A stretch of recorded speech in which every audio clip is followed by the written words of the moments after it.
Մեր ինքնիշխանությունը պայմանավորենք աշխարհաքաղաքական դերակատարների հարաբերություններից, այսինքն մեր փոքրիկ քիթը չպետք է մտցնենք ռուս-թուրքական հարաբերությունների մեջ, որովհետև այդտեղ մեզ ոչինչ չի կարող սպասել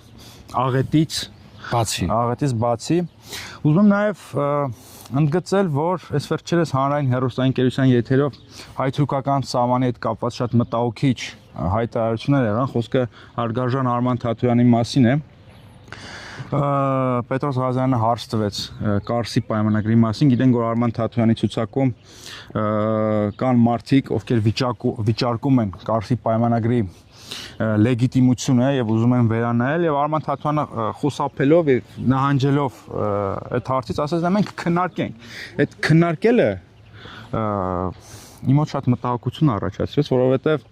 ինչքան էլ Կարսի պայմանագիրը մեզ համար հաճո չլինի, ինչքան էլ այդ պայմանագրով մենք տարածքներ կորցրած լինենք հայ-թուրքական պատերազմի արդյունքում, բայց Կարսի պայմանագիրն է նախանշում հայ-թուրքական սահմանը։ Եթե չկա Կարսի պայմանագիրը, չկա նաև հայ-թուրքական սահման։ Այդքանը չեն հասկանում։ Եթե չկա հայ-թուրքական սահման, նշանակում է ազատել Թուրքիայի ձեռքերը։ Այսինքն Կարսի պայմանագրի մասին առնվազն քննարկումներ չի կարելի անել քաղաքական տիրույթում, գիտական, պատմագիտական տիրույթում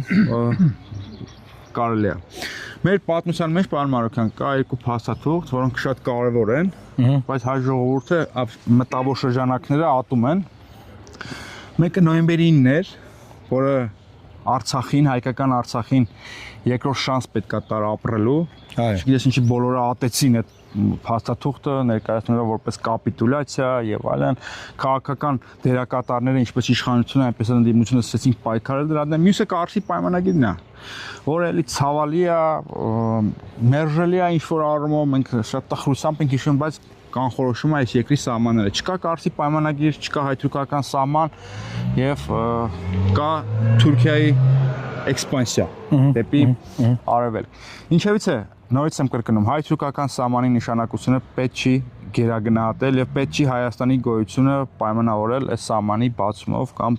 փակ մնալով։ Այս սահմանը փակվել է, որովհետեւ մենք ազատագրել ենք Քարվաճառը։ Դրա պատճառով է փակվել։ Ու հիմա մեզ երեսով են տալիս։ Հիմա Քարվաճառը չկա, բայց սահմանը փակ է։ Պատասխանատվությունը բարդում են մեր վրա։ Այ, եթե մենք խելոք պահենք, սահմանը կբացվի։ Սահմանը խելոք մնալով չի բացվում, պարոն Մարուկյան։ Սա պետք է մարդկանց բացատրել։ Այն ժամանակ թուրքերը ասում են 4 գյուղ տվեք, սահմանը բացենք։ Հիմա ամբողջն ենք տվել, ամբողջ Արցախը տվել ենք, բայց ինչի չեն բացում, որովհետև հայ քաղաքական հանճարեղ միտքը նորից այդ ֆռիկների մեջ է էլի մտնում, չի ուզում հասկանա, որ հայ-թուրքական հարաբերությունները արկախված են հայ-ադրբեջանական հարաբերություններից, իսկ մեզ թվում է, թե մենք կարող ենք սեպ խրել երկու թուրքական պետությունների միջև, որ Թուրքիան որպես մեծ եղբայր հավասարության նշան դնի Հայաստանի եւ Ադրբեջանի միջև։ Այդպես չի լինում, այս ռոմանտիկ, հանճարեղ բաները պետք է թարգենք եւ իրատես լինենք։ Եվ ինչպես պարոն Մարուկյանը ասեց, մենք արդեն ինչ պետքա զիջել ենք եւ պատրաստ չենք ավելիին։ Ես ուզում եմ այդտեղ հարցը շատ կտրուկ դնել։ Մենք չենք պատրաստվում զիջել մեր արժանապատվությունը, մեր ինքնասիրությունը, մեր ազգային արժեքները, ինչա թե սահմանը բացվի։ Այն ինչ որ պետքա տրվել, արդեն տրվել է, թող բացվի։ Եթե չի բացվում, ուրեմն թող չբացվի։ Լավ ձևակերպում էր։ Եթե ուրիշ հարցեր չկան, ոնց որ թե այս փողոցը փակել ենք, պետքա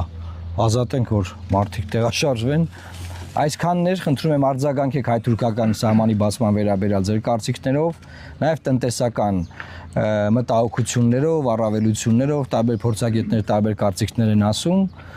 Մենք էլ ունենք ուսումնասիրություններ եւ շատ լավ հասկանում ենք, որ եթե Հայաստանի Հանրապետության կառավարությունը ազգային ժողով օրենքներ ընդունելով չպաշտպանի հայ մարդուն, հայ տնտեսվարողին Հայաստանում, ապա ֆունդամենտալ խնդիրներ են լինելու տնտեսական իմաստով, իսկ ազգային անվտանգության իմաստով բնականաբար բազմաթիվ մտահոգություններ կան եւ մենք դրանց դեմն առնելու ենք այն փաթեթներով, այն նախագծերով, որոնք որ մենք կներկայացնենք ազգային ժողովում հունիսի 8-ին։ Եվ ահա թե ինչու, ցելի հայրենակիցներ, մենք ձեզ կոչ ենք անում գնալ ընտրական տեղամասեր, վերցնել TV 9 քվեաթերթիկը եւ ձեր 19 TV 19 քվեաթերթիկը եւ ձեր 30 վայրկյանանոց հեղափոխական քվեարկությամբ փոխել իշխանությունը եւ նաեւ թույլ չտալ, որ նախկին բարքերը վերադառնան։ Ժողովուրդ 9-րդ թվա Չգիտեմ։ Ան մեկին է։ Մենք եղել ենք։ Մոտ ձայները մեր գնալու էր 9-րդ թիվ։ Չէ, դե արդեն ասեց 19-րդ։ 19 Այդ մասը նոր